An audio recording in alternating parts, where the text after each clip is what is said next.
Okay, I got 7 o'clock, so welcome everyone. I'm going to call the meeting to order. Does anyone have any written disclosure of pecuniary conflict of interest? Sandy? No. Dan? No. Heather? No. And Dean? No. Okay, thank you. So the next item on the agenda is petitions and delegations, of which we have none. And then we have reports from municipal officers. First report up would be Chris Wally, Road Superintendent. Okay, I'm here. Can you hear me okay? Yep. Yes. Okay, perfect. Okay, does anybody have any questions about the road report? I had one. Just, is there a big difference between the cost of the sand that you were getting before than now? Will we stay within budget? You said the stone is bigger. Sometimes it's cheaper when it's bigger. No, it's the same price per ton. The sand Okay. is heavier by volume. In other words, one meter of sand is heavier than what the previous sand we had. And if you want to get a good look at it, just drive around the back of the sand dome. There's about 10 loads piled outside, and you can see the small stone on the surface. So, so in other words, more weight per volume, we were able to get more tonnage inside the sand dome. Okay. And we're still well within our budget. In fact, we've got a couple $1,000 left over there that we can that I plan to transport her to the gravel resurfacing. Because if you remember, we put 19 loads of hay gravel inside the dome, and I originally charged that to gravel resurfacing. So I'm going to take that out now because we're way under budget, and that will allow us to put more gravel on the roads. Nice. Okay, great. I just want to look at item number 1 there, our 2005 International dump truck. We've been having issues with the engine on that all summer. It's been running hot and causing us some grief. It's mainly the engine oil temperature. And we've worked on a number of different things, but 2 weeks ago on Wednesday, we had, it started to miss real bad. So we brought it back down to the garage and tried to diagnose it ourselves. And of course, I don't have a diagnostic tool that will plug into the big truck. So we looked at the codes that were on the dash. It kind of has a self-diagnostic tool that it's in the dash, and if you can go through it, you can read the codes, and then you can Google a code to see what it was. And we had a number 5 injector fail. So that's a pretty big job. So we took it to a Cummins dealer in North Bay, which was Peterbilt, and they changed the injector. And just the injector was $1,800 for one injector, parts, not including labor. So that cost us around $4,000 to do that repair. They also found a code for the fuel pedal actuator. It's an electronic fuel pedal like most cars do now. And the wires were shorting out against the frame. So they repaired that, got it up and running again, but there's another code that shows up for the EGR, which is the exhaust gas regulator. And unfortunately, they couldn't get their hands on one. They had to order it right from the Cummins dealer in Montreal. And I don't know what the delay is, but we're still waiting for that EGR valve. And my estimates are about another $4,000 to change that EGR valve and diagnose it again and get it up and running. So hopefully that's the end of it, and we get it back on the road soon. The truck is 15 years old now, and this is the biggest expense we put toward that truck. So $8,000 in total sounds like a lot, but we do have the money. We're well within the repair and maintenance budget on the trucks. I think right now we have $20,000 left in there. So we should be good to have that repaired, and hopefully that's the last of it for a while.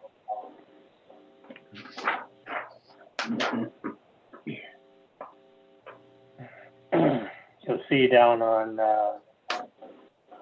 item number 2, we found a new source for gravel.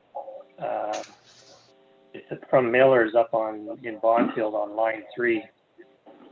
When they have their big loader in there, we can go and they'll load us, or we can load ourselves, which is pretty convenient. For actually less money, it's about $1 a ton less than what we were paying for it last year. And when they don't have their big loader, we take our backhoe up there and we load ourselves. So in the last month, we've hauled 153 loads. I got 135 down there, but that was last week. And we still have probably another, with the extra money we're getting from the winter sand and doing the GL transfer there for that 19 loads of A gravel that went in the dome, we can bring another 19 loads of A gravel on the roads. So we have a total of about 2,700 tons on the road right now, and we probably can go to about 3,500 tons. Nice.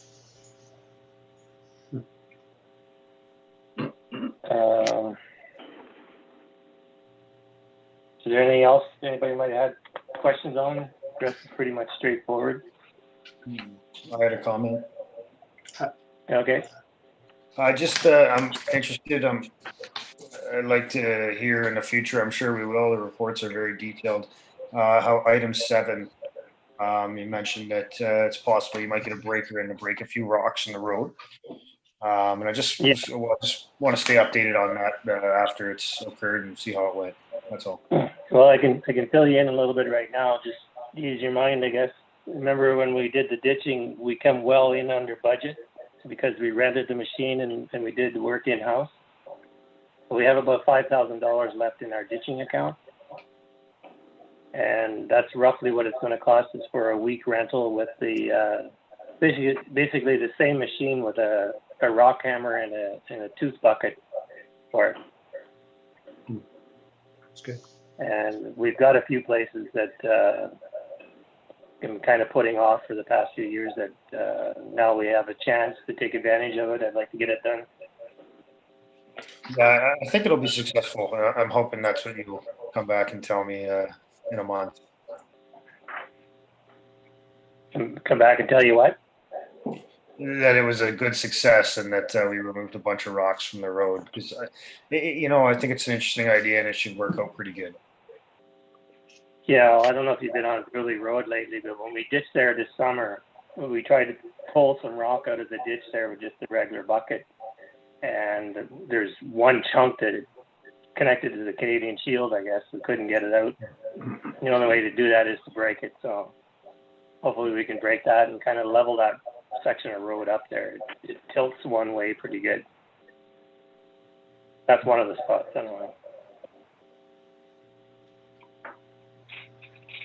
The other thing I wanted to mention too, I guess, is item 5.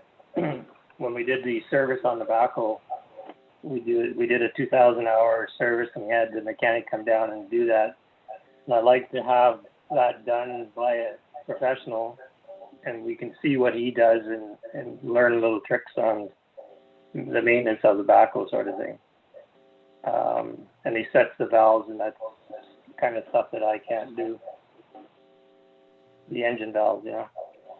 And then there was a leak on one of the stabilizer cylinders on the back, and it must have got a dent in it somehow, either by a rock being pulled up onto it, or either got hit by a bucket or something. We're not sure how it happened, but with that dent, it caused the inner seals to bind and to leak and to fail.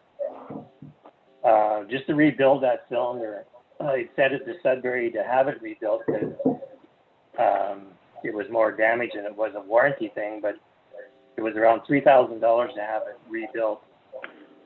And 2 days after I sent it up there, I got a call from Brandt Tractor saying they're going to warranty it. They're going to put a brand new one on. So that's a brand new $6,000 cylinder they warranted. And I don't know why, but they basically said because of the grief we've had with the exhaust gas temperature when codes we've been getting on it since it was new. So that was pretty decent of them. They did put a new program into the computer, and it's supposed to stop that exhaust gas temperature from exceeding the limits there, and I'm not sure why, but it has something to do with the turbo.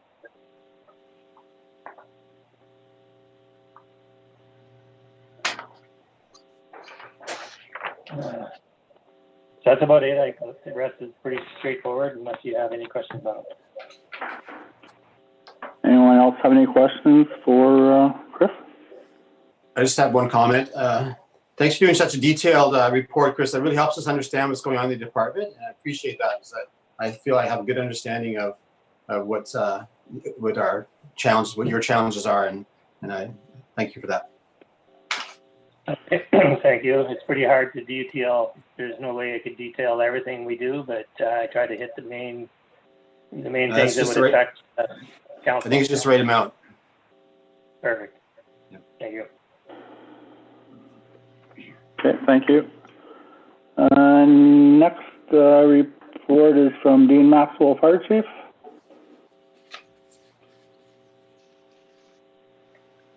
I don't know if Dean's on.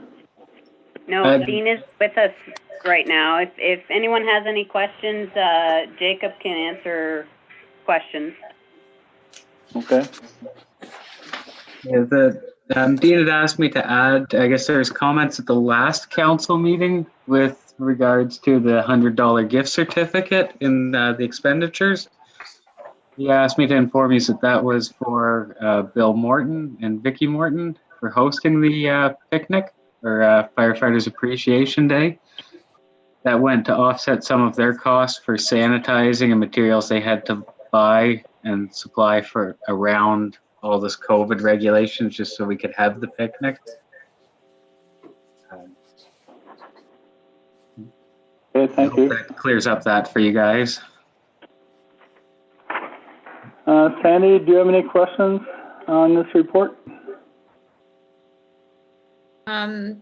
No, I did notice in the expenditures, I didn't know that. Do all firefighters have to have a health check? No, the health checks are for the D licenses, the medical required for the D license. So if the firefighter has the D license strictly for the fire department, we cover the cost of the medical for them. Okay. That's all I was wondering. That's all. Dan, anything from you? No, nothing for the fire department. And Heather? No, nothing for me. Thank you. And Dean?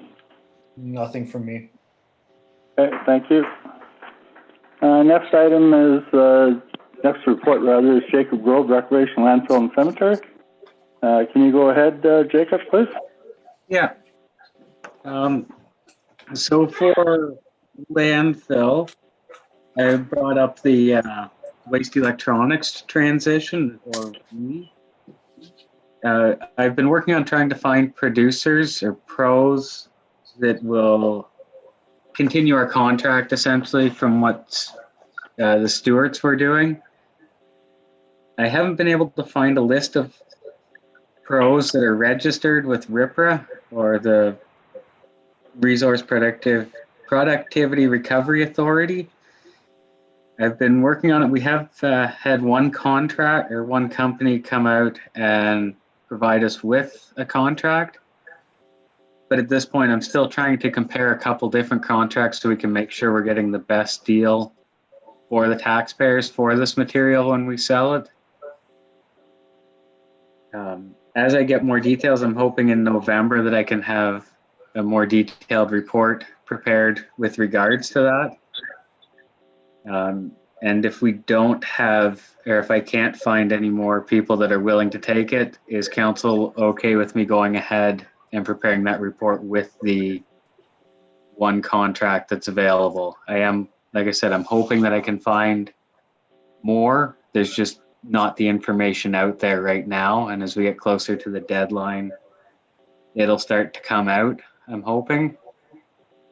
Because right now, even like batteries transitioned in July, and there's still only 3 companies that are taking it. You've noticed in the information letters, there's a bit of information on that. That's a program that we're currently not in, but this one contract that we have received would include waste electronics, batteries, and textiles, so like clothing and sheets. So it may be a good option for us. I just want to see what other companies are offering price per ton and what materials they're willing to take as well. So cemetery, we had a fairly busy month with 3 burials, and we're hopeful that the fall cleanup will begin this month. And then bylaw has begun to pick up again with dog calls. Had 3 last month, and I've already had a few calls again this month since the report was done. Are there any questions with regards to anything in the departments? Sandy? No, I didn't have any. Dan? Just one question. I was just curious on how I thought we saw a sheet on the finishing of the entrance in the doorway, and I was wondering in the entrance to the hall by the parking lot, and I was wondering how that was coming along. I noticed we were in for our meeting; it hadn't been completed yet. Yeah, right now we've put any further work on hold because they're supposed to be replacing the door. We don't know if they're going to be replacing the frame. So we didn't want to get into a situation where we've mudded and put the mudding up, painted it, and then we have to tear the drywall down because they need to get access to the door frame. Whereas right now we could just unscrew the drywall and have access to the door frame should they need to when they change the frame. So we are kind of on hold until this door gets completed. I know Cindy has been in regular contact with people at that company, and we don't seem to get a definite answer as to when they expect to be out to do any work to replace the door, or even some of the other minor issues like changing the cylinder so our key to life locks will work in that door as well.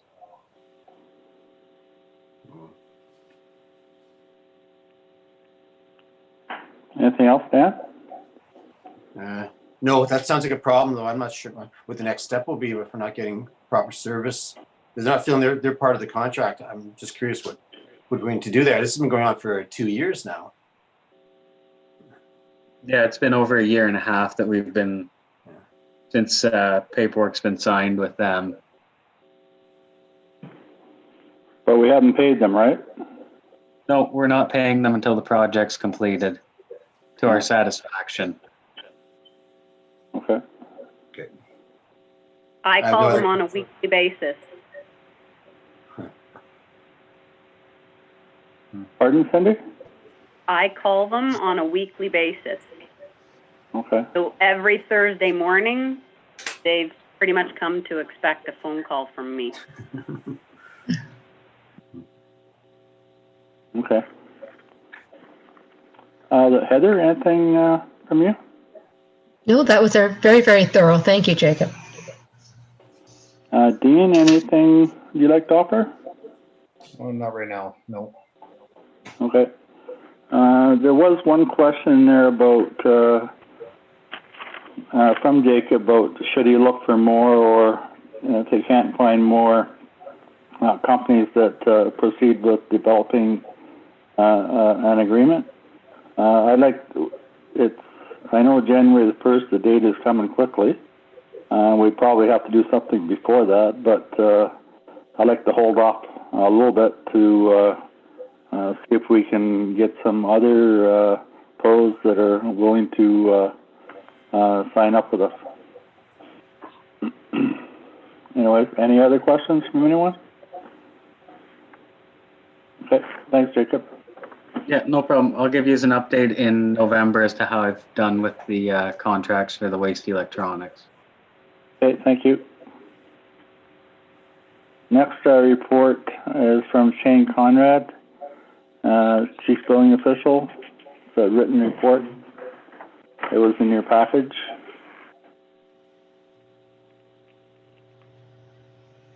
Anyone have anything they need to ask or would like to speak on regard to this? Sandy? No, I don't. Dan? No, I don't. Heather? Nothing for me, thank you. And Dean? I have nothing. Okay, thank you very much. Next item on the agenda is reports from committees. We don't have any. And then we have action letters. So under action letters, we have to adopt the minutes of the Tuesday, September 22nd, 2020 regular council meeting. So I need a mover and a seconder to proceed with this. Dean, can you move this one? Yes. Thank you. And Dan, could you second it? Yes, can. Thank you. So we have a resolution moved by Dean, seconded by Dan, that the minutes of the regular meeting of council held on Tuesday, September the 22nd, 2020, be hereby adopted and signed as circulated. Anything to discuss? Sandy? No, nothing. Dan? No, nothing to discuss. Heather? No discussion. And Dean? I don't know if this is the ideal time, but I want to make a quick note about today's agenda date. And there's just a small error on, it says October 8th. And I just wanted to try and put that. But the minutes that we're approving look great. Thank you. Just today's agenda had a small error in the date. Right. Okay. Thank you. Thank you for pointing that out. So need to vote to accept this resolution. Councillor Cross? A. Councillor Maxwell? Yes. Councillor Olmsted? Yes. Councillor Grant? Yes. I vote yea as well.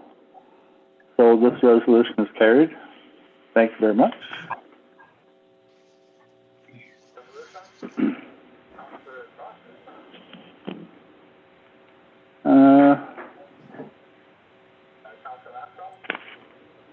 Next item on the agenda is bylaw 2020-022. It's a bylaw to confirm the proceedings of council from July 1st to September the 30th, 2020. During our last meeting, we read and passed the first and second reading. The third reading has come up this meeting, so I need a mover for this one. Sandy, would you all move this one? Yes, I can. Mayor- And Heather, would you be able to second it? Cindy, I would second it, but Cindy wants your attention. We haven't done first and second reading on the confirmation of proceedings. So Well, I that's thought we where I'm did. going to put this information. Is that okay? Yeah. Okay. Okay. All right, so let's do the first reading then. Sandy, Heather, would you be able to second it? Yes, I will. Thank you. Thank you. Is there any discussion on the first reading? Sandy? No. And Dan? No discussion? Heather? Well, we discussed this at length. I think we're ready for it. No discussion. Thank you. Thank you. And Dean? No discussion. Okay, so we need a vote to accept the first reading. Councillor Cross, do you vote yea or nay? Yay. And Councillor Maxwell? Yes. Councillor Olmsted? Yes. And Councillor Grant? Yes. I vote yea as well. So the first reading is carried. And we'll go to the second reading. I need a mover to seconder for the second reading, please. Councillor Maxwell, can you move the second reading? Yes. And Councillor Olmsted, could you second it? Yes, I will. Thank you. So we have the second reading moved by Councillor Maxwell and seconded by Councillor Olmsted, that the bylaw to confirm the decision of the council has a second reading at this time. Is there any discussion on the second reading? Sandy? No. Dan? No discussion? Heather? No discussion. And Dean? No. Okay, thank you all. So we have to vote to accept this one as well. Councillor Cross, do you vote yea or nay? Yay. Councillor Maxwell? Yes. Councillor Olmsted? Yes. And Councillor Grant? Yes. I vote yea as well. So the second reading is carried. Thank you all. I guess we'll bring the third reading back at a future meeting.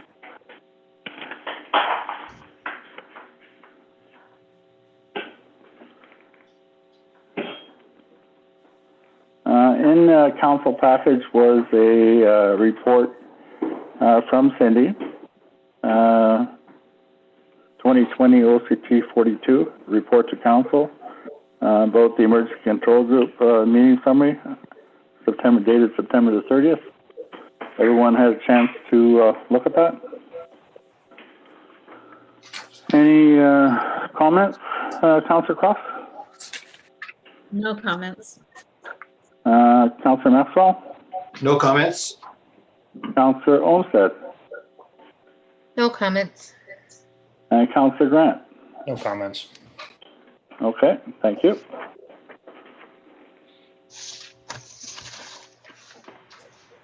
Move on to the next item on the agenda. It's a report from the clerk treasurer again, as 2020 ET 40 report to council, film ministry handbook. A lot more things in there than I had considered before about having a film company in the area.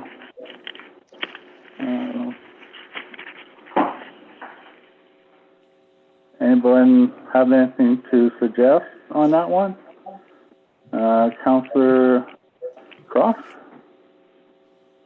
No, it's more than I expected. It was quite thorough.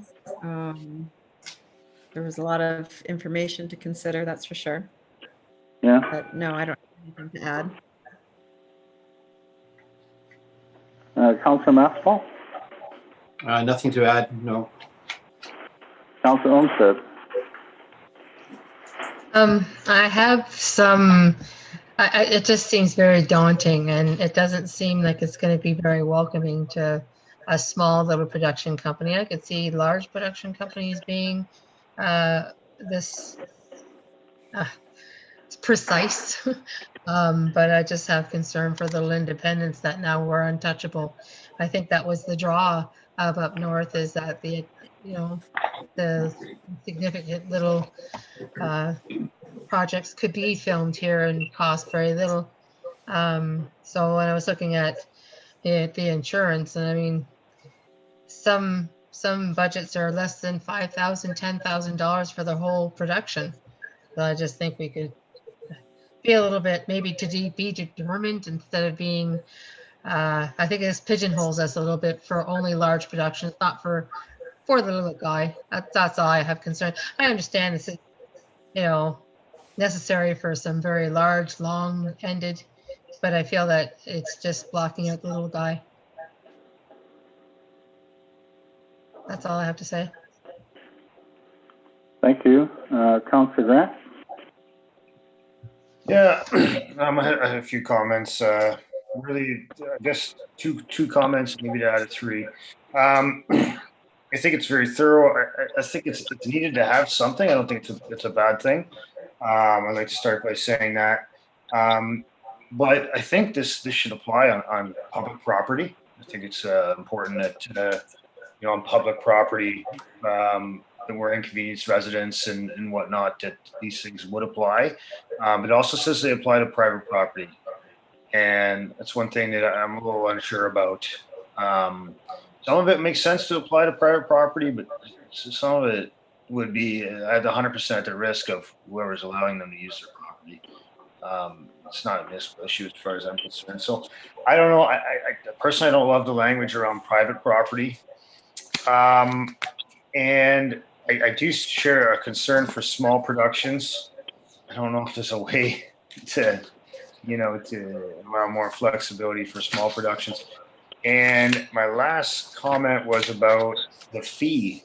It actually seems quite low in terms of a permit fee, $50 to review this. And for large productions, $50 is nothing. And so unfortunately that those are kind of three big comments there. My question, I guess, is Papineau Cameron passed this, I believe. Does Cindy know, or does anyone know if they passed this exact version? This is a version that and someone else passed it as well, as far as I understand. I just can't find it. It's Ferris, I think. Both Chisholm and Papineau Cameron have passed it as is. So just to further my comment just on that question, if others are going to pass it at the $50, we can. I would be in favor of increasing the fee myself. I don't know if anybody else has any further comments on those points, but I don't know. I'd like to think about it before I support it as is myself.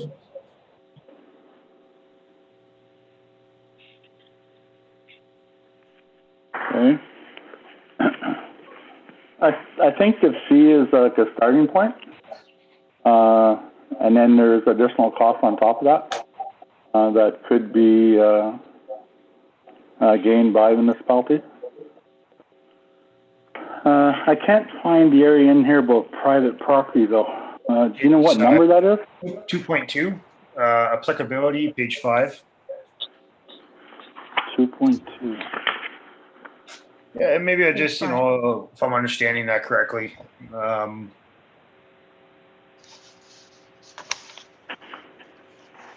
don't know if we can dictate to private property what.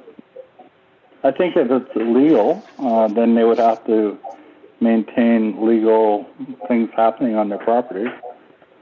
But I don't know if we could, how far we could go to influence what they're doing. I don't know how we'd find out. We'd have to, I guess, do some research on that.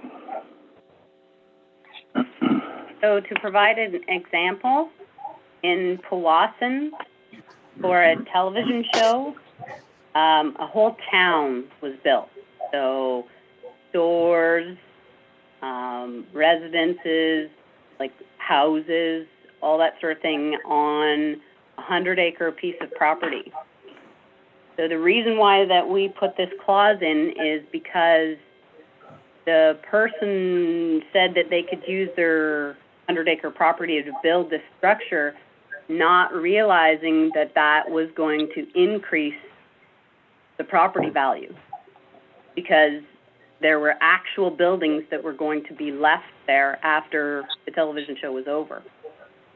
So this person had once upon a time a vacant property worth such and such amount of money, and then after the production, it became worth quite a bit more because all of these structures were on the property.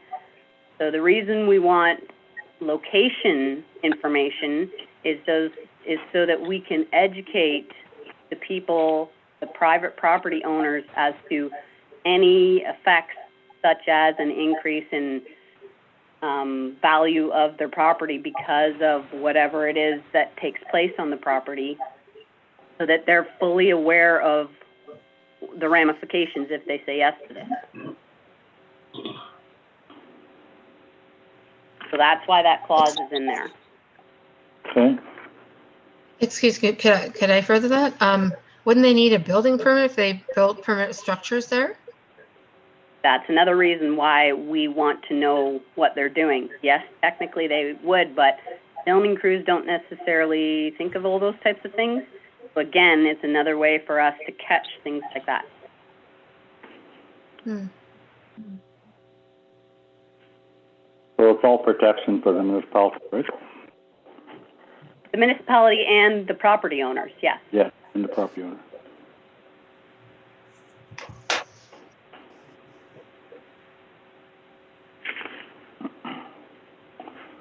So do we want to, okay, so I don't think there's a resolution here for this. There is next. There is, yes. So, heard everybody's comments really, and we've answered a couple questions. So there is a resolution in front of us to accept this or not. So I'll need a mover and a seconder to discuss it further, or to accept it and reject it. Councillor Cross, can you move this one? Yes, I can. And Councillor Grant, can you second it? Yes, I can second. Thank you. So we have a resolution moved by Councillor Cross, seconded by Councillor Grant. The Council Corporation Municipality of Calvin accepts and approves the use of the filming handbook, and further that the charge of $50 for a film permit fee be added to the fees and charges by law under Schedule A. Is there any further discussion? Councillor Cross? No, I appreciate everything Dean said, and I kind of concur about the price, but then it goes back to, you know, smaller productions, can they afford? I think it's good as is, but yeah, no, I appreciated his comments. Made a lot of sense. Thank you. Councillor Maxwell? I think I like the way it is. I think it's a good starting point, and we can review it again at a later date, and we can make any changes necessary at that time upon the review of the. Okay, thank you. Councillor Olmsted? Yeah, I would like a little bit of maybe case by case handling instead of just a big flail sweep for everybody. I'd like a little bit more moving, and like, instead of, like I said, just specific language, maybe just like to be determined for insurance, because I don't think some little nickel and dime guy's gonna have $5 million liability on his scaffold camera thing that it, boom, I guess it's called, you know, because they've run that on the roads. Yeah, I'm not 100% on board with all the language. I'm just thinking, if they're running a boom, which is, it's a Zoom boom, right? And so I don't think they're going to have a $5 million liability clause for riding on the roads. Again, it's all, that whole insurance thing comes up. I understand them as a production company having insurance, but to be specific, saying we want them to have $5 million for a road, $1 million for, oh, I had it all on. But anyway, it's just very specifics that I have. Other than that, it's a really good starting point. Like everything, like you covered all the bases, let me tell you. I just have the extraordinary costs of insurance. That's my only problem of the whole document. Okay, thank you. Councillor Grant, anything further? Yes. I think this could be a starting point. I don't hate the entire document. I also don't think we should be scared to make it our own in Calvin. And I'm still a little bit uncomfortable about private property. And I think that some of these things should apply though for private property. This is the beauty. So I wonder if we get like special effects, explosives, things that are, disrupting noise for neighbors. There should be some type of notification. The filming though, and some of the other things, that aren't disrupting. I think it's a good starting point. And I hope we can, improve it, review it, and improve it. And anyway, those are my comments. Okay, so I'm going to take a vote to whether we accept this or not. So Councillor Cross, do you vote yea or nay to accept this the way it is? Yes, I do. Councillor Maxwell? Yes, I do. Councillor Olmsted? Yes, I do. How often are we going to review this? Just curiosity. Yearly? Cindy? Would we have to put that in the Okay. resolution, Cindy? No, I can just bring it back every year. That's what Okay. council like. Okay. All right. Then I say yes then. Okay, and Councillor Grant? Yes. Thank you. Okay, and I vote yea as well. So this resolution is carried. Thank you all.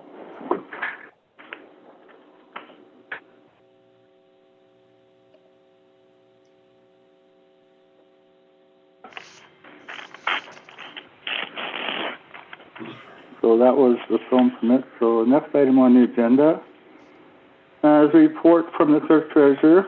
2020 CP 41 report to council drainage on Mount Pleasant Road. Just so everyone knows, that was me. I was driving up right at the corner where Mount Pleasant turns to Peddlers earlier in the year, and there was a bunch of stakes in the field along that drainage ditch or little creek that goes through there. So I had heard Chris talking about doing some possible ditching this year, drainage systems, and I thought, whoa, that one must be going to get done.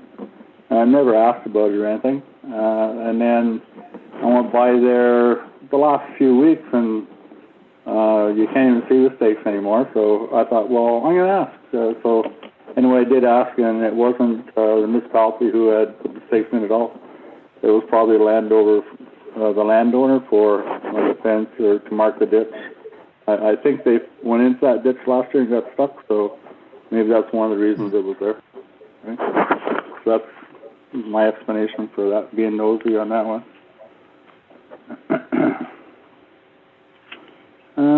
Next item on the agenda is another report from Clerk Treasurer, 2020 CP 43. It's a background information regarding site policies, and this was for the power locations. It was a pretty detailed document, and there was some information provided to us before, I believe.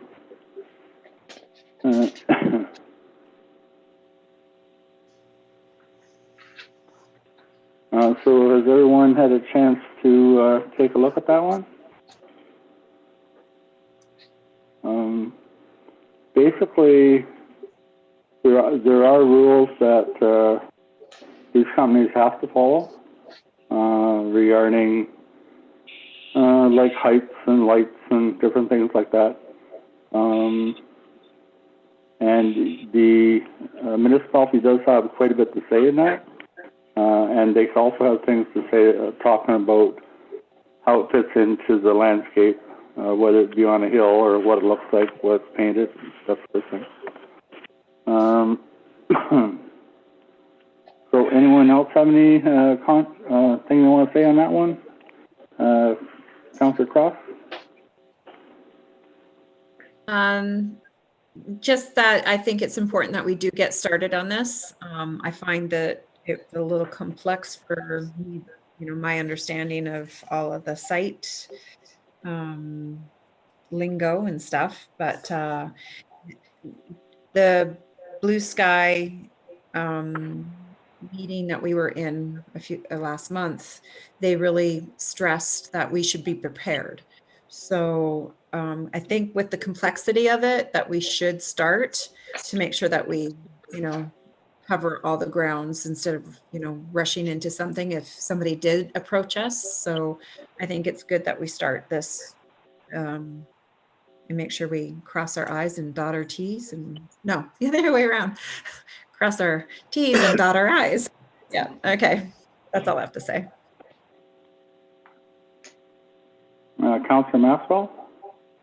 I'm going to trust the experts on this one. I'll approve it based on, I don't know a lot about what they're talking about as well. So I'm just going to trust the experts on this one. I just want to say one other comment. There's some noise in my video tonight, in my Zoom meeting tonight that's coming from someone's background noise. We could just check to see if you're causing it, and maybe you can stop that.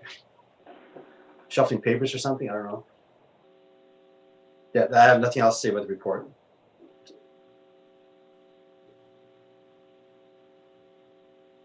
Okay. Councillor Olmsted? I just recognize that Phenom is supporting an entirely different company than we are. So I just would like to take a step back. I don't want to be forced into making a decision that we're going to regret. The AMO is preparing a document. I think that we should trust them because they're our governing body. So I understand being prepared, but I don't want to pay for something that it's a for-profit industry. So they're not going to make my constituents pay for their company to make money. So I'm willing to just step back and wait until what the AMO has to say.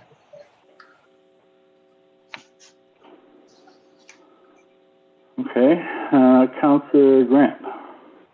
I was just going to say that I don't see, I think it could be important. I don't see a huge rush, and the report mentions the AMO is going to come out with a policy as well. Review theirs, review this one that we have in front of us, and review the other one that we got today, and take them all into context at the same time.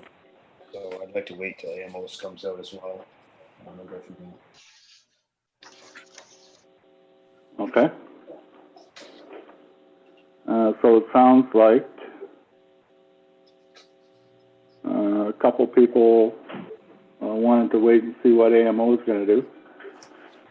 We were encouraged by Blue Sky to get something in place so that when a company did come to want to build a tower in our area to provide internet service or whatever they wanted to provide with that, that we should prepare for that.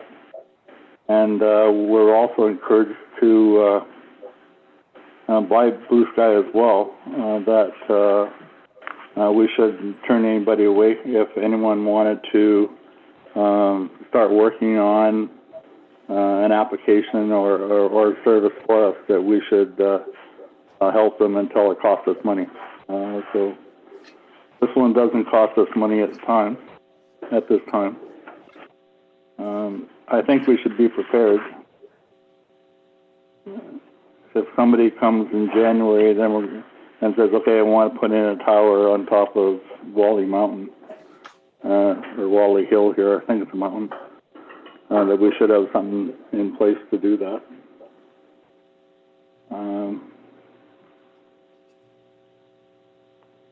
I don't really know Mayor. where to go, with this one. Mayor. It doesn't seem like everybody wants to accept this one the way it's written. So, I don't know if we could get a toned down version of it. I don't know if Blue Sky has something or if AMO has something that they could provide us. Is that something that you could investigate, Cindy? Yes, AMO did provide us with an example citing policy. We can make it our own. Yes, I recall that. Aware, according to Blue Sky, the AMO report was supposed to be coming out within the next few weeks. So I'm estimating by the end of the month, October? the AMO report will be out. And she did tell me that as soon as she has a copy of it, she will provide it to everyone in our region.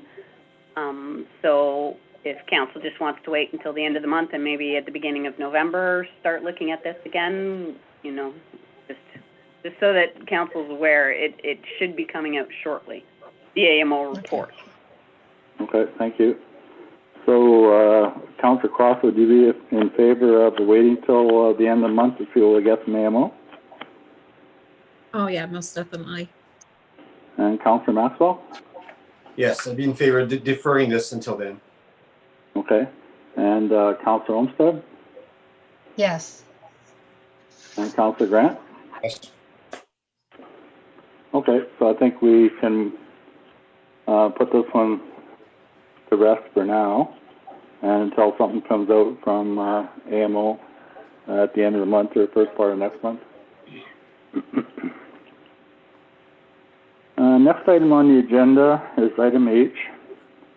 Ms. Bill Calvin, it's an investigation into contract renewal.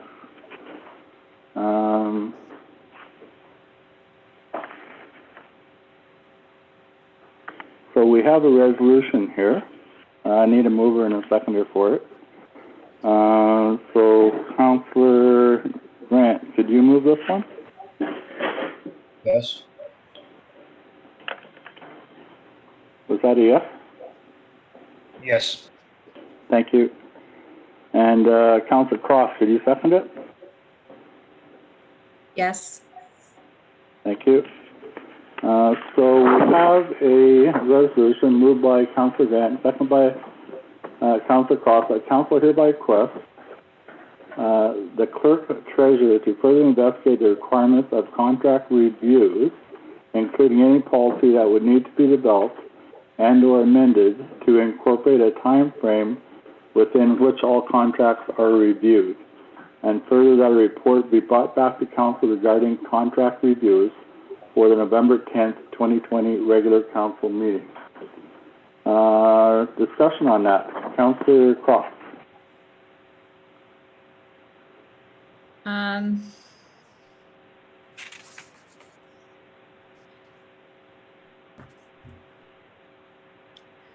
I agree that we should see it ahead of time if we need to, but I feel that the only reason to see it is if we're going to change something. I think we should be, you know, maybe seeing it yearly, but a little ahead of time. I wouldn't want to change like a contract that would be every 2 years or something like that. I mean, the more information we get, the sooner the better, that's for sure. I don't have anything else to say. Thank you. Councillor Maxwell? I think this proposal was this resolution was brought forward by Dean. So I'd actually like to hear what he has to say before I comment. That's the next resolution, Dan. This is the next. Oh, so where this one come from then? This one is brought forth. Seems to be reasonable. I'm not sure why we're looking at this though right now. I have no comment, I guess. I have no comment. Okay, Councillor Olmsted? No discussion. Councillor Grant? I think it could be very useful. I'd like to see the report where we might put this, and I think opportunity to review contracts in advance is allows opportunity for a decision to be made. If we don't have advance information, we can't make decisions last minute. It's not fair to anybody. So I support that. Thank you. Okay. So I'm going to call for a vote on this, whether we want to move ahead with it. Councillor Cross, do you vote to proceed? Yes, I do. Councillor Maxwell? Yes. Councillor Olmsted? Yes. And Councillor Grant? Yes.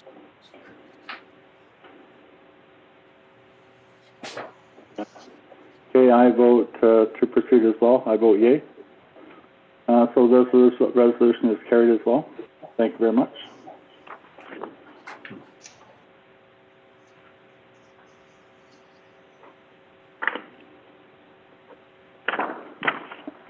Next item on the agenda is a resolution that's brought forward by Councillor Grant for discussion of communication between staff and council.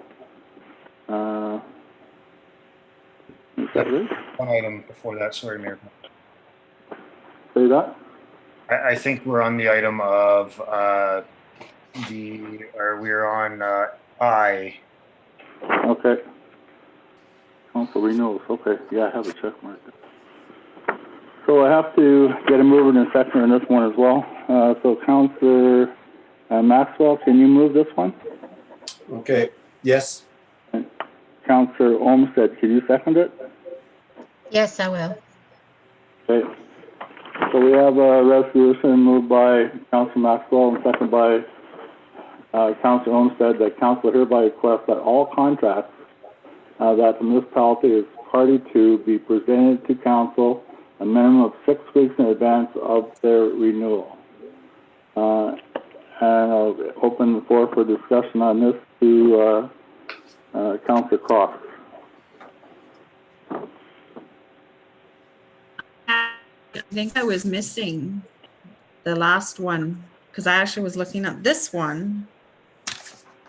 I have a page missing in my package. That's why I was a little confused. I mean, we just passed the previous one, so this one, I don't have any comment. Okay, Councillor Maxwell? I think it's probably reasonable, depending on the purpose of the renewal. If it's just to continue on with the arrangement of how we're dealing with certain positions like the on-call snowplow position in winter, where it's automatically renewed each year. It's not as important as other. It's just to me, it's a bit of a formality of just it's not as if you want to review the position and look at new people for the position or reconsider it in that particular case. We're just renewing. We're just doing business and renewing our contract with the person. So it's not.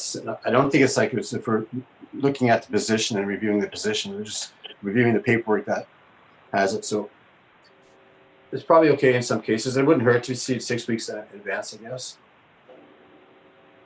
I have one question about maybe it's not the right time to ask it here, but is it legal to do that type of contract position where you hire someone to work for the same company but a different job, but because you put them on a contract, you don't have to pay them overtime? Like I can't do that in my business. I can't hire someone and say, "Oh, you're going to be a contractor doing piecework on something," if I already got them on a salary, because the government would still make me pay them overtime because they'd still be considered an employee. I'm just curious on how we get around that, if that's legal, or what we do in that case as well. That's all I have to say. Okay. Do you have an answer for that one, Cindy? I will have to look into that. Okay, thank you. I did look into it at the time when the contracts were set up, and I got a legal advice at the time, but I Okay. will further investigate. Okay, it must be right then. Okay. Councillor Olmsted? I would like to know a little bit ahead. Sometimes it is cut and dry. We just want to renew a contract, but I feel for some of the senior and more, I was going to say that every position is important, but I'm thinking like the chief. I would like some, as an employee, some more job security. So I would like better than a year to year, because some things may change. I would maybe like it longer. So instead of it just being renewed for 1 year, renew it for 2 years. And having 6 weeks notice would give us that benefit, just to negotiate. That it's not anything negative. I think it's only positive for our employees to have a little bit more of a say of what their contract says instead of it just being rubber stamped. And if we have a chance to think about it and they have a chance to think about it at a time, maybe they want to tweak something. Anyway, that's all I have to say. Okay, thank you. Councillor Grant? I put forth the resolution. I obviously would like to support it. I think it's important just to have a discussion. If it's a routine thing, then it's a routine thing. If it's not, then we're allowed to discuss. We have an opportunity to discuss that in advance. And I think that hopefully if we pass this resolution tonight, we'll see something very similar come up. You know, maybe we'll include something very similar in the previous resolution we just passed.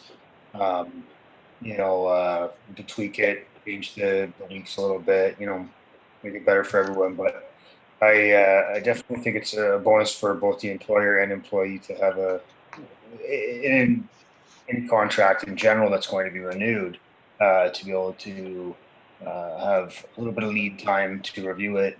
6 weeks gives us potentially 3 meetings, if need be. And I just think it's, you know, exactly when they're going to end, because we started them, and so they have a specific end date. So I think it's a very easy thing to do, and I appreciate support. Thank you. Okay, thank you. Mayor Pennell, can I just add a comment? Sure.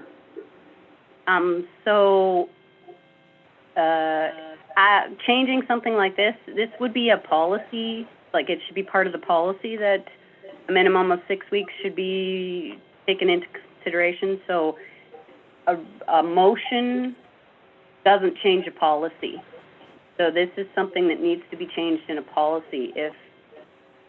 In which case, the motion, or if it becomes a resolution, becomes essentially obsolete because we'd have to change the policy. And the policy has to be passed by a bylaw. So I just want council to be aware that if this motion is passed, we still have to change the policy and review the policy, which is what part of the report will include.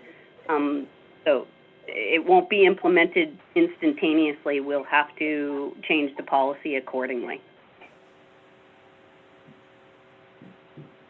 Is that all, Cindy? Yeah, that's it. Sorry, it's just making sure everybody's aware we're all on the same page. Okay. I think I heard Councillor Olmsted and Councillor Grant speak about security for our employees, possibly longer-term contracts for these individuals. I think that that was probably part of another policy, and that, in my opinion, should be discussed when we're doing budgets, so that we can decide that, say, employee A will get X amount of money in 2020, and provided that their performance evaluation is positive, then they would get an X% increase in 2021. And then that would be kind of up to the bosses of those employees to do that review and make a presentation probably to council, but it would need to be done in a closed meeting, right? So I'm not really in favor of this, but it's here, and we need to do a bylaw for it. So I'm not sure if we pass this resolution, it doesn't do anything, it sounded like. So I don't know if there's a need to pass it or not, but if there is, I'd like to proceed with that. So Cindy, do we need to pass this or like vote against it right now? Because it's on the table, I would just follow through with, taking a vote, etc. Okay, so let's call for a vote then. Councillor Cross, do you vote to accept this resolution? No, not as it is, no. Okay.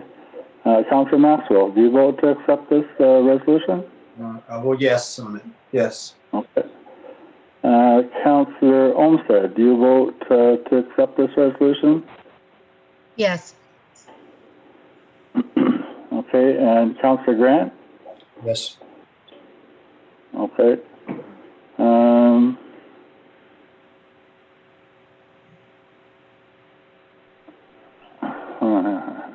I'm going to vote nay on this one. I think 6 weeks is too much time for one thing. But anyway, this resolution is carried. Thank you very much.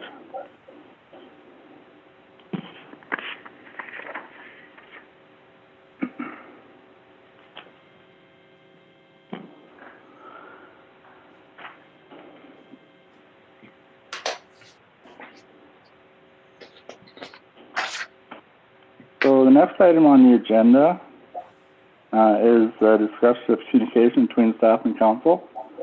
And there was a document submitted by Councillor Grant that he would like to see some reports and from different employees. Everyone had a chance to have a look at that, I assume? So, Councillor Cross, anything you'd like, or, okay, Dean, you're presenting it, so. Yeah, I just want to make a comment, 4 comments if possible. I wrote there's emails there, you can read them. I gave some examples, and September 29th when I kind of started this little thread, which is in the agenda. And I wrote an objective statement of what I hope to achieve, and not tonight. This is put on as a discussion. We don't have a resolution tonight. I want to hear from some of the council. And what I hope to do is, I want to move to improve communication between council and staff as a means of improving team building and cooperation. It improves our overall function of the municipal organization. And improved communication will also create better organizational understanding and improve moral and well-being of members. And I can send that objective statement I wrote before the meeting to everyone. But essentially, I just want to make some. I think it's only beneficial to increase the not necessarily the amount of communication. I do want to see more communication, but the way in which we communicate to be a little bit more effective, I think. And I could have some suggestions. I'd like just to go to them and then open the table for discussion. But I would like to see management simply add councilors' emails to emails being sent to other management or the mayor. Department heads communicate important information by email on a regular basis. I'd like to see council possibly be added to that. And I'd like to see some of the information we get on our agendas. Whether we get our agendas on Thursday or Friday, might be a week and a half old. And I'd like to just be aware of it kind of when it comes up and when it's relatively complete. And those are just my thoughts, and look forward to everyone else's comments. Thank you.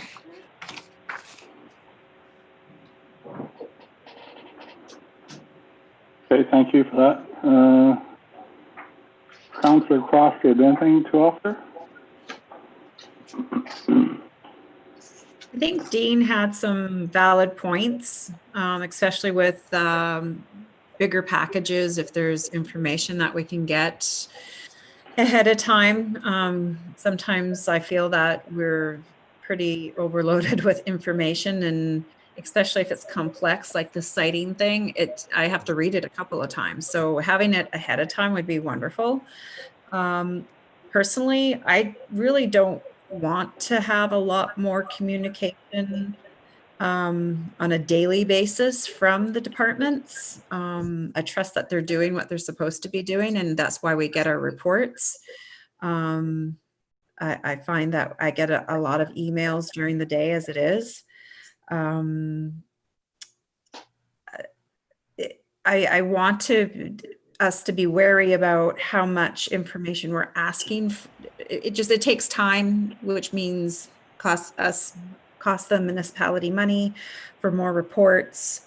The only one thing I was perplexed about his letter to Cindy was that some counselors get more information than others, and I'm under the impression that we get everything at the same time. That's all I really. I mean, definitely having more time to go over bigger packages is a huge thing. Basically, so that I can make better informed decisions. That's what I really want, is to be able to make better informed decisions. And sometimes I do feel rushed, but we always can defer as well. So that's all I have to say. Okay, thank you for that. Councillor Maxwell. I'm not sure but we're discussing. I guess it's changing a little bit. It's good communication between the staff and council. Is that what we're looking at? Because if that's the case, that's always a good thing. I'd be interested in having some of the reports a bit more detailed and a bit more of the services that we're providing. I'm not sure if I can mention anything that was in a closed meeting because it was closed, so it may be confidential, but some information that I got from a certain area recently suggested a few things that I would like to suggest. But I'm not sure what I can say, so that's kind of hard. But in terms of communication between the staff and council, I'm looking forward to increasing that and getting a better understanding of each other's roles, and there's some ways that we could do that, but because some items were discussed in closed meeting, I think we have to go to closed meeting to discuss that. But I would like to get the opportunity to discuss improving relationship between these staff and council, and this communication thing is kind of in the same category as that. The good communication with more detailed reports would be fine. I'm not interested in receiving a lot more emails because it just gets overwhelming sometimes, and sometimes I'm going through them all at once. And some of the reports, honestly I don't read them because they're especially when they get this thick. And giving me more time for the package, though, it's you want things to get in the package that's relevantly recent. So the earlier the package comes out, the older the information is. So I find that if I had more time for the package, I would probably still leave it the last minute anyway. I usually do it Sunday mornings. And I would still probably put that time aside to go through my package. So I don't know if I had it on Monday, I'd probably still leave it sit in my mailbox until the weekend anyway. But I think that's all I have to say. Okay, thank you. Councillor Olmsted, anything you'd like to say? Well, again, I'm a lot with I'm not sure how much information I can ask. I think I have a solution for better communication, but I don't know if I'm allowed to speak about it. I have a really good suggestion. Are we allowed to speak of our education? Not with specifics, but just Mayor Pennell? I didn't hear what you said. You broke up to me. Are we? Oh, sorry. Are we allowed to speak of our education experience last week? I think generally you might be able to. It was a closed meeting so that it was only councillors there, so there wasn't any disturbance or interference from public. Plus, we still are in a COVID-19 situation. But I think as long as there was no individual person referred to, then you could do that. I'm going to ask Cindy for her opinion as well. If you want to speak in general terms about something that you learned, I don't see a problem with that. Again, if there's any confidential information that was provided, or as Mayor Pennell indicated, if it's about a specific person, then no, I would not speak about that in a public meeting. Okay. Yeah, I'm good. All right, so I just think that we should have a liaison. I think that everybody could handle having a strong leadership, and with open communication between two different groups of people, because we don't get to see people like day to day.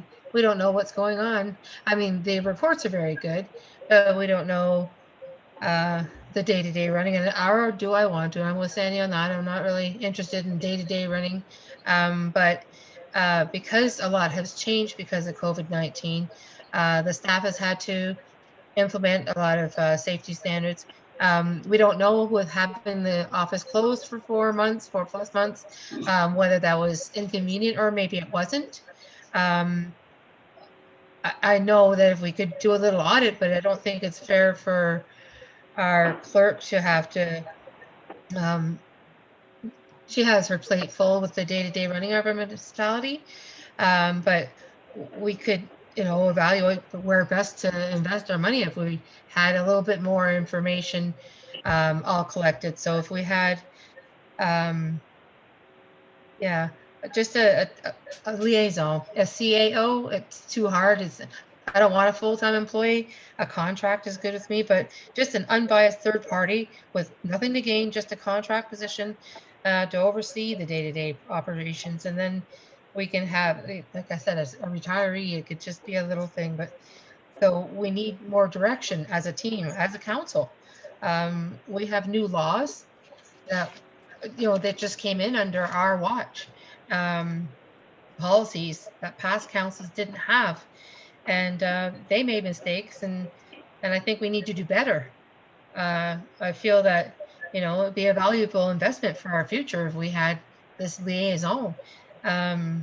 Also, we talked a couple of times about the budget. We need to begin discussions over budget with staff and council, so we can communicate our needs. Anything that would improve in communication would be better. I'm just trying to move forward doing a good job, and not I think a CAO or a liaison would help us navigate us through some of these discussions as well.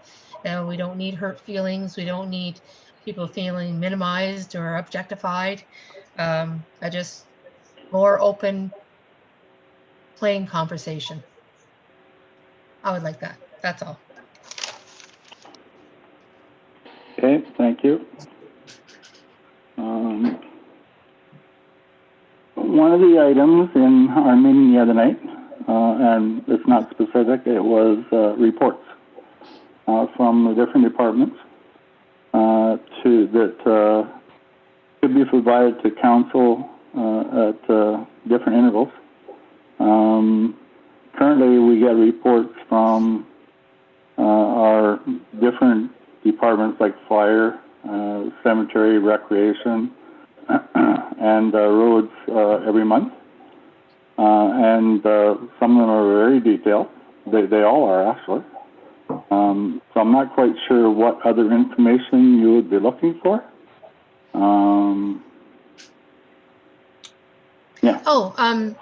So whether we gained having the office closed, how inconvenient was it to the public? If we could gain not having it open, we wouldn't know that, and I wouldn't expect. I wouldn't mind knowing, would our employees like a day off from public so they can get more work done? That sort of discussion, and we can't seem to get that just because we can't have fully open conversation. If you understand what I'm saying. Right. Okay, mm-hmm. I understand what you're saying there. Now I understand that one. Could I just comment, Ian? Can I comment now that I see the rules have changed a bit? I think what I would like to see is as an audit of services that by department, so that helps us understand. So it gives us better communication, helps us understand the workload that they are under, and that the services that are being provided. Because providing the services is what we do as a council. We provide services, and so if we can do that as efficiently as we can, knowing that the service that each department is providing, that would help us. So if we had a list of services, I know it's a bit of work for someone to do this, but I think it might be worth it that if we have a list of services, then we know the time required to do those services, and that would help us a lot. Help us to have better communication, so we know what's going on, so we don't overload certain departments with requests that we come up with suddenly because we're unaware of what's going on in that department. So that it helps us give better communication and a better understanding of what's going on in the departments. There's a lot of things that we discussed about the level of service as well that we can provide is an important thing. Like, it's something that's an urgent service that has to be provided over another service. There was something that I think that we could look at, and it was all in the process of helping the township move forward in a positive manner and having a positive relationship and fostering a positive relationship with our staff employees as well, and possibly restructuring and looking at office hours was some suggestions that we considered doing it in staff mix. And having this COVID thing dumped on us is actually a big opportunity where we could actually make some changes, and because we've started doing things in a different way, and maybe some of those things can be continued like that. The world has probably changed in a way that's probably not going to go back to the way we were pre-COVID. So I think some of the things that we've adopted may become permanent changes. And so I think that we have to meet together and discuss some positive moves that we can do to move forward with increasing our relationships, increasing a positive workplace and communication between council and staff. And so I think the first step would be doing an audit of services. I was always trying to think of how to approach this, because we're all interested in making a better community for everyone. And I think the first step we have to do is have an audit of services, so we understand what services are being provided by each department. And we can talk in terms of services and not in terms of jobs, but the services that we provide to our taxpayers, ratepayers, and I think I said enough, but that's where I would like to go moving forward. Since we're commenting on our education night, I would like to also mention that they had mentioned us having a calendar. I think that would be a huge help especially to us as council, looking at a calendar on the wall saying, okay, our departments are busy doing this. Do we want to add another thing to their schedule right at this time? And if we have it right there in black and white, it would help us make better informed decisions as well. So the idea of having that big calendar, I think, is a really good idea. All right. As well as the population. Mayor Penham, can I have one more round to myself? Yeah, please. I like the idea of a shared calendar as well, Sandy. I think it's a fantastic idea. And for me, though, I guess one of the things I'm discussing here, and I was hoping we would discuss, is, I like to think of council and department heads as a team, right? And we have a shared calendar, but it shouldn't only be shared with department heads, right? Staff should also feed that as well. Only department heads, council should also be able to do it as well. And that's kind of how I like to see things. Now, I do respect some of the councilors saying they're overloaded with information. I think that's a very valid comment and concern. However, I personally don't. I personally don't feel that I'm overloaded at this point. And just to use just one example with the fire department, if there's a major incident, there's a report once a month. If no email is sent, I may not know for a month. I may find out through the community. I just would like to be aware in case we would like to call some kind of emergency meeting or do something as a council, right? And there's one comment about costs. Reports cost money. I agree. some of the places I was leaning was actually not, wasn't necessarily leaning towards more reports. I was leaning towards simply just being CC'd in emails. And I appreciate everyone's comments. This is just a discussion at this point, but I can see myself, hopefully others getting behind possibly a policy or something moving forward. Thank you. Okay, thank you all. Dan's suggestion about the not roles, but I can't remember now. But anyway, Audit of services. yeah, Audit of services. That was brought up at our training session the other night, and I think it's a good idea. But it is another item to put on our leaders to provide that to us. If we do that, we have to give them a significant period of time to do that. And I think we have to bring a resolution forward to make that request. I'm not positive about that, so I'll ask Cindy about that one as well. Yes. But we would need to know what we wanted to see in those service levels, right? So anyway, but we could have, and they could be modified, right? The first one you get is, that's really good, but could you add or could you include, right?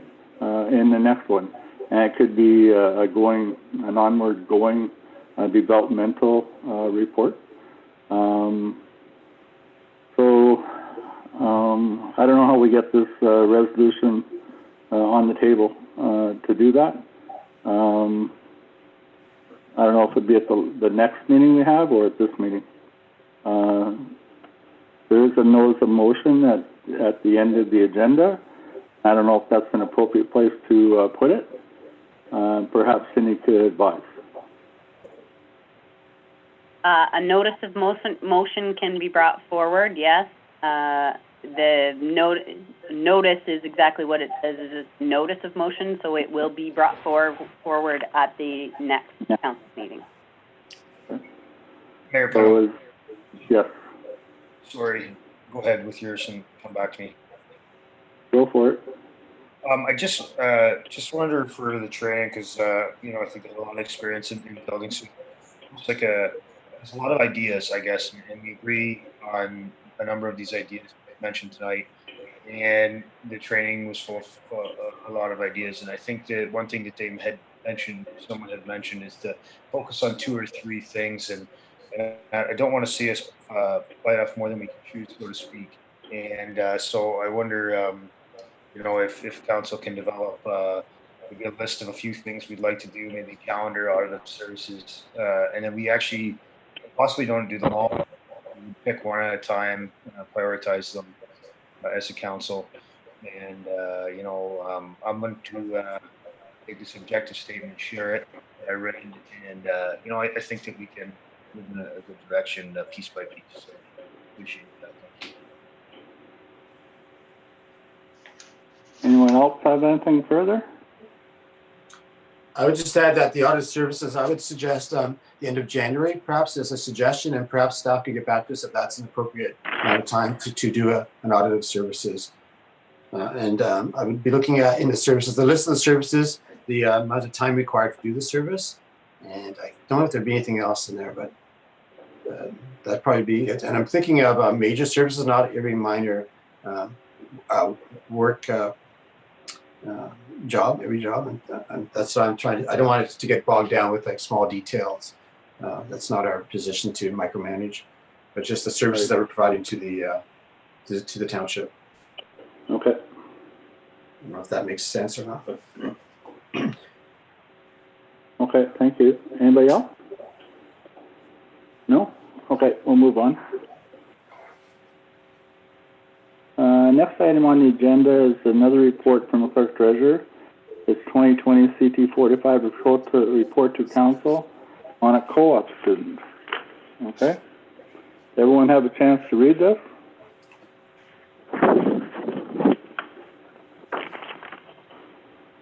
Yes, I assume. Uh,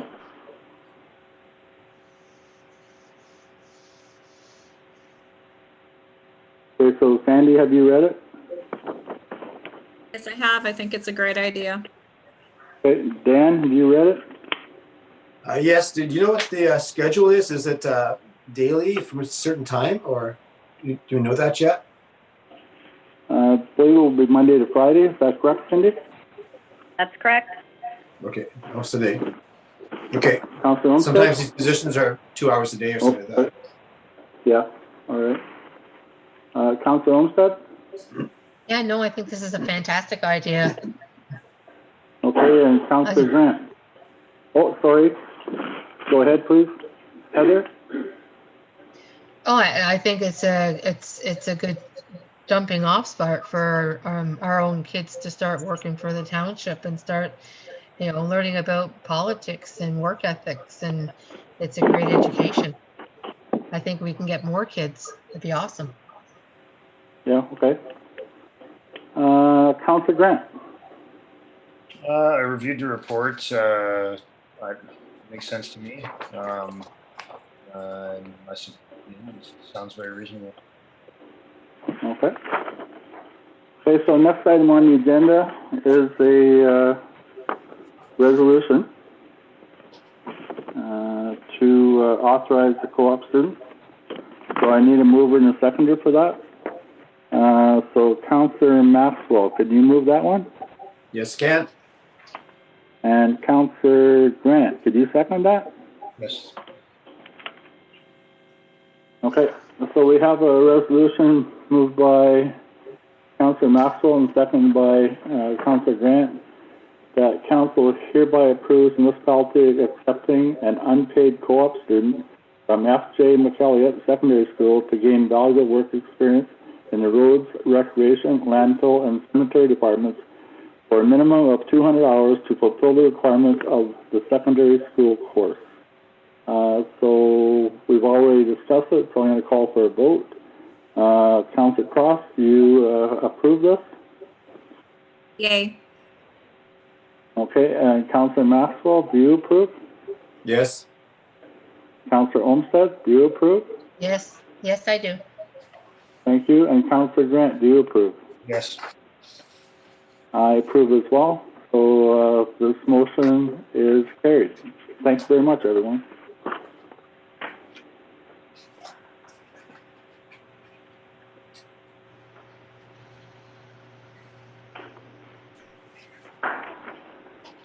Okay, next item on the agenda is some feedback from AMO about the OPP detachment. And they're basically all information letters. So is there anything in there that anybody wants to discuss? Councillor Cross. Well, there was something, and I have to go through it 10.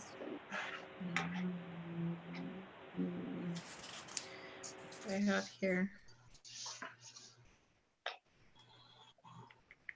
Just that the blue sky with the icon funds they've gone to the second round. That's great. Yeah. I noticed that. That was really good.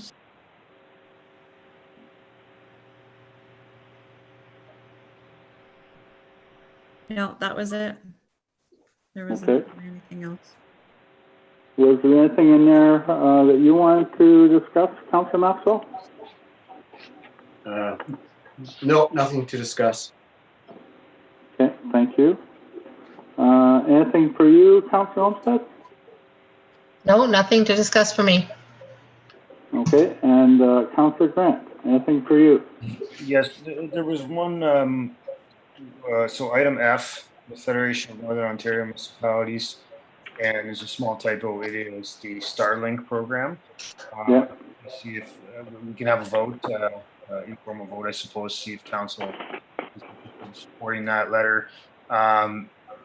It's a lofty letter of support. However, I believe it's very easy in that there's a template there, and I wouldn't I would normally, I think it's worth supporting in that it's easy template, and I don't think it's a huge inconvenience on staff, and I think it's important initiative.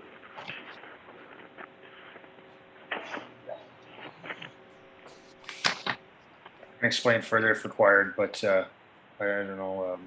I thought we could have a vote to see if council supports a motion using that template. Okay.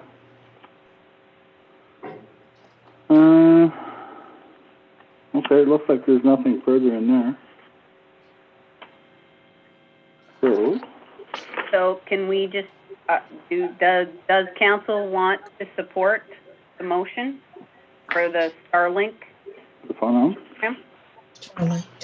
Yeah, it will be brought to the next council meeting, but do we want to move forward with supporting this?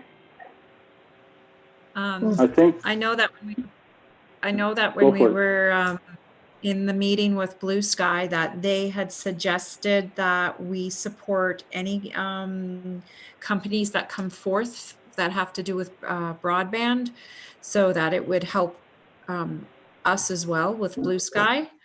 So I'm willing to support this. Councillor Maxwell? Yes, I'm willing to support it. Okay, and Councillor Olmsted? Yeah, I'll support it. Councillor Grant? Yes. Yes, I'd like to support it. Okay, so are we going to move this now, Cindy? No, I will bring it to the next council meeting. Yeah, I see something on your screen here, so that's why I was wondering. Okay, so that'll come forth at next council meeting. Okay, thank you. So that's everything out of the information letters.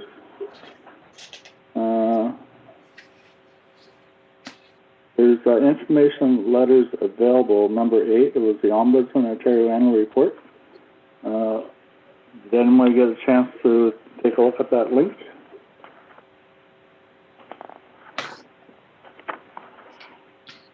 Okay. I actually did not see that link.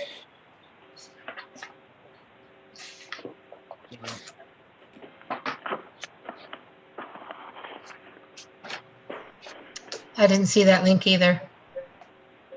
Okay. I did. Huh. I saw it.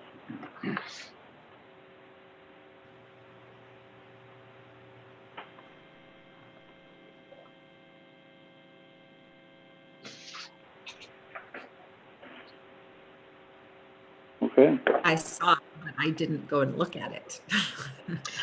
Yeah.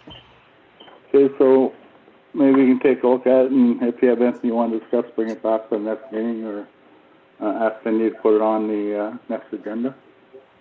Mhm. So the next item on the agenda is old and new business. Sandy, do you have anything old or anything new? Not for council, no. Okay. Councillor Maxwell, anything old or anything new? I think I had something.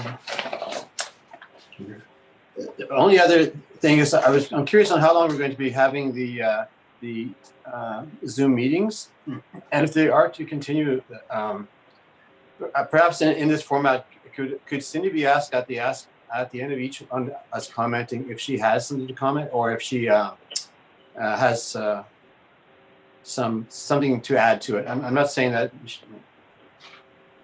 she has to give her opinion on everything, but just some advice of what we discuss. Sometimes our discussion is long, and I'm always thinking that I'd like to know what Cindy thinks about this, but she doesn't always comment at the end. So I'd actually like her to formally be asked at the end of each session if she has anything to add, as advice from a clerk. I think that advice is important to us. I don't know if other people agree with that, but I think that I like that idea. I do as well. Okay, and you know how long we're going to be doing Zoom meetings? Could Cindy address that question? If there's we did have a meeting at the council, so I'm just wondering if we're going to go to in-person meetings soon. Okay. Anything old or new, Heather? I do want to piggyback on the idea of having the co-op student.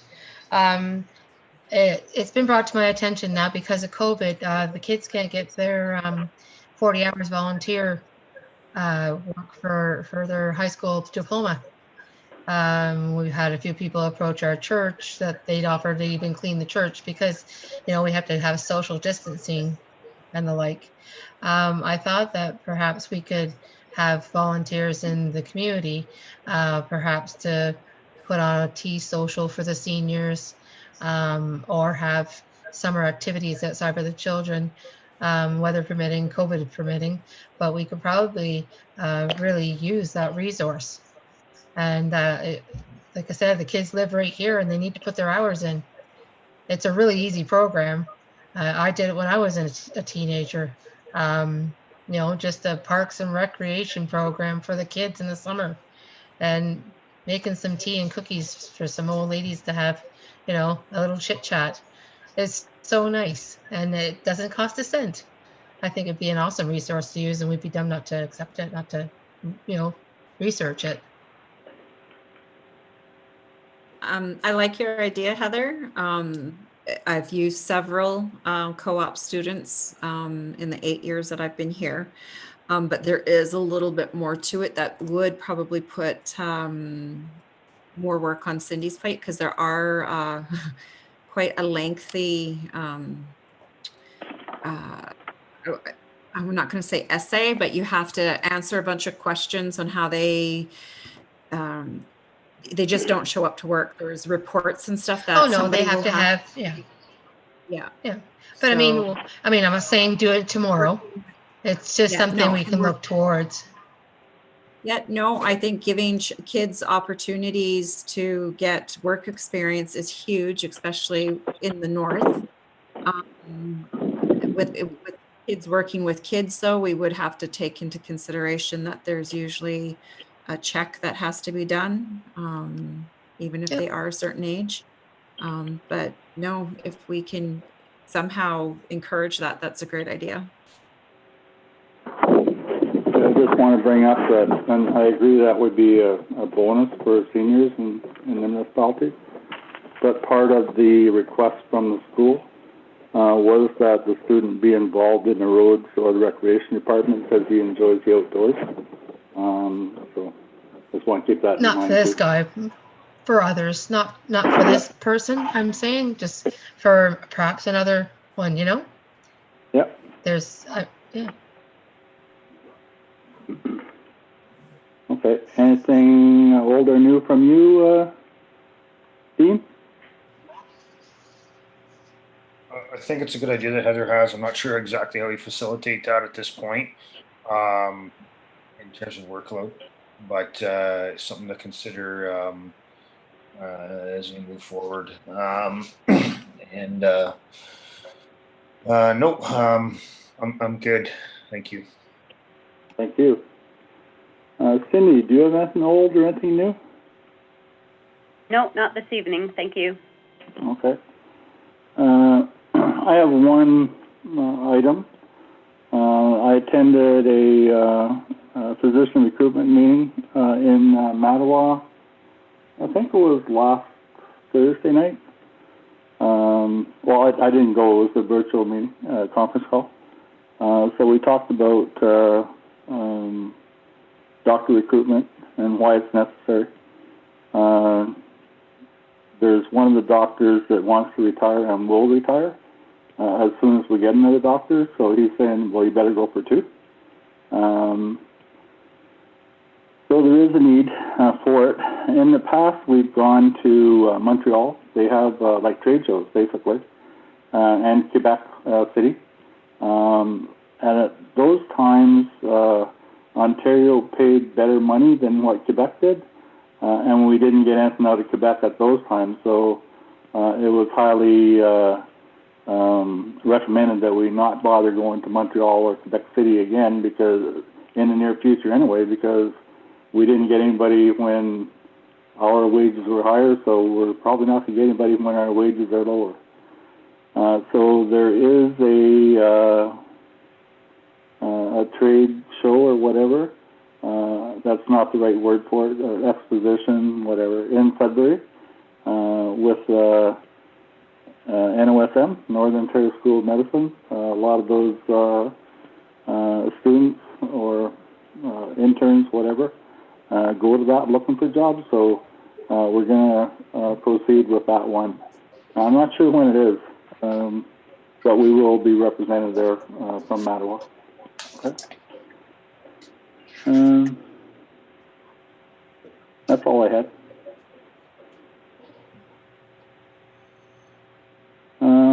So the next item on the agenda is the council approval report.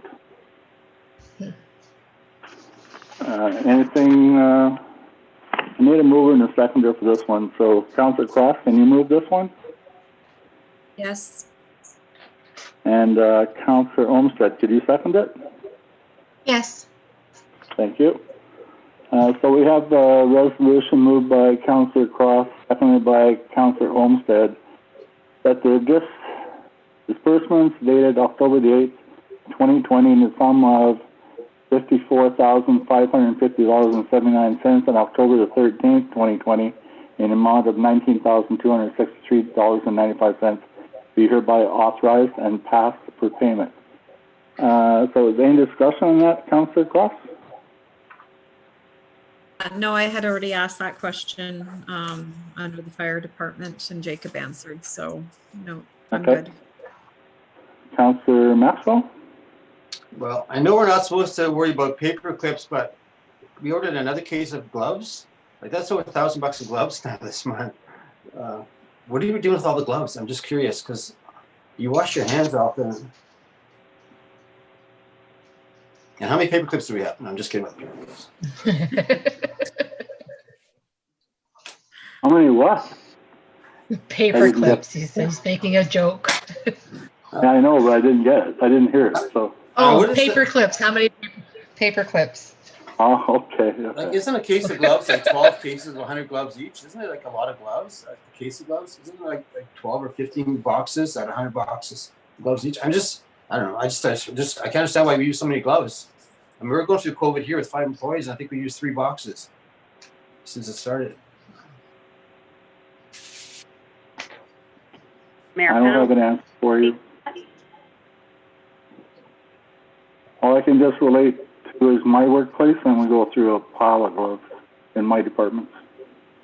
Okay. Mayor Pennell, can I add to that? Yes, please. So at the landfill, for instance, there's no washing hand facility, so quite a few gloves are gone through at the landfill. Same goes for the fire department. When they're out on a call, again, there's no place usually to wash hands, so again, gloves are gone through there. Whenever the cleaning takes place in the hall, and we've had quite a few functions this month, again, gloves need to be used to clean the facilities. Facilities are cleaned on a daily basis as well. So there's a multitude of places where gloves are used. Okay, thank you. Councillor Olmsted? A couple of things. I didn't know the Secure Tech for the monitoring system. I've not seen that come up before. We actually have our grounds map monitored. Fire department. That's our security. security system. So Oh, so it's actually, oh, I thought we just recorded it and if something happened, it came back. Sorry, my bad. I didn't know we actually had people looking after it. That's good. I'm glad. No. Sorry, you're misunderstanding there's an alarm system in the municipal office. Okay. And if the alarm system goes off in the municipal office, that's what's monitored. We do also have video cameras, but what that charges for is the alarm system monitoring for the municipality, like the office. Oh, okay. Okay. See, I never saw that come up before. Thank you. As well, I saw a lot of mileage for the same amount. What's going on with all the mileage? The mileage for, can you give me an example, please? For fire, roads, another one for roads. There's a several $60. Environment, cemetery, recreation. Okay, so Jacob works for all of those departments, Mhm. and when he has to go somewhere using his own vehicle, he has to charge mileage. That's where all the mileage for all the different departments is coming from. That's his mileage from August 12th to October 13th. Oh, I see. 2 months. Okay, that's all. I just was curious. That's all I have. Okay, thank you. Dean, anything? No, I just, I'm sure it's all, you know, the way it's supposed to be. What threw me off about the security monitoring was it was under the roads department and not the office, but I'm sure it's all correct. Well, there's a security monitoring at the roads garage and a security monitoring at the municipal office. Ah, okay. Thank you. There are 2 charges on there, one for the municipal office and one for the security, the public works garage. Okay, you know what? Thank you for that clarifying. And I'm good. Thank you. Okay. So we'll vote to accept or reject this, please. Councillor Cross, do you vote yea or nay? Yay. Councillor Maxwell? Yes. Councillor Olmsted? Yes. And Councillor Grant? Yes. I vote yea as well, so this resolution is carried. So there's no closed portion, no business arising, notice of motion. We have a notice of motion, correct? Does someone want to bring it forward? I don't mind bringing it forward. Okay. Okay, you'll have to fill out a form and submit it to me then, please. Okay. I will send you the form tomorrow. Okay, thank you. Okay, so the last item on the agenda is the adjournment, but in the council package at the very Yes. back, excuse me, there was a note saying attached is a draft message from council that went to the December flyer. Please provide your comments to the clerk before the October 27th council meeting. So if everybody, and on the other side of that, you'll see there was the message that was written last year, and we put in the package. So if you could put down your comments and their ideas and suggestions and provide them at the next meeting or before the next meeting, probably before the next meeting, to Cindy, that would be appreciated. I don't have anything else, so I guess we'll adjourn the meeting. So it's 8:52. So I need a mover. So who moved that? Heather? Nobody yet. I'll move that, sure. Okay, Heather's moving it. And I need a seconder. Dean, will you second it? Yes. Okay, so we have a resolution moved by Heather, seconded by Dean. That this regular meeting of council will be adjourned at 8:53 p.m. So I need a vote to accept this or reject it. So Councillor Cross, do you vote yea or nay?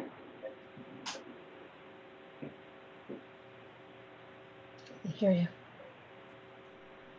I said yes. Didn't hear you. And Councillor Maxwell? Yes. Councillor Olmsted? Yes. And Councillor Grant? Yes. And I vote yea as well. So this resolution is carried. So I want to wish everyone wellness. Stay safe, stay well, And we'll talk to everybody in 2 weeks again, okay? So good night all. Thank you. Right. Thank you.